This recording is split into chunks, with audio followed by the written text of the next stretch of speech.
Hello guys, तपाईँहरूले देख्नुहुन्छ कि मेरो रुगा लाएर होइन नाके स्वर भइरहेको छ है। अनि के हो भन्दाखेरि मेरो रुगा सँगसँगै मेरो चाहिँ पिनास पनि भइदियो क्या। कसरी भने मेरो पिनासहरू यस्तो यो पार्टहरू दुख्ने होइन। अनि नाकको सिगान फाल्दाखेरि नाकमा रगत मिसिया जस्तो क्या रातो खाले सिगान आउने होइन। त्यसपछि अनि के चाहिँ गर्ने होला भनेर यताउता सल्लाह गरेको होइन।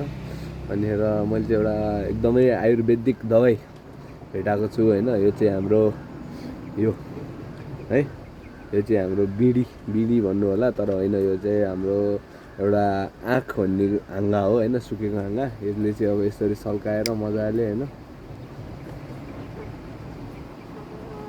यो चाहिँ यस्तरी मजाले आनन्दले वरिपरिबाट सल्काउने हो होइन।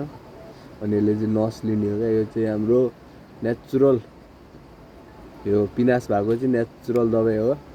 यो चाहिँ अब यस्तो हुन्छ।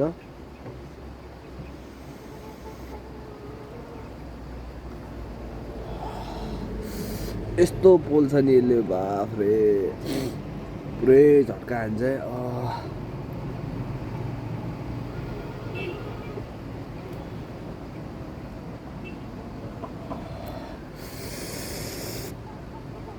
आँखाबाट आँसु निकाल्दै यार गाइज।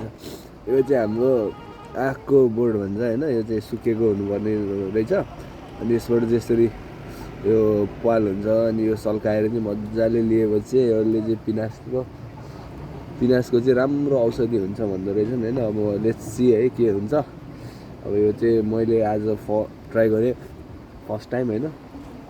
के हुन्छ हेरौँ है त गाइज। ल see you guys, take care, get. अब मौसम चेन्ज हुँदैछ, आफ्नो ख्याल राख्नु होला सबैजनाले है। Stay safe, stay healthy guys, see you soon.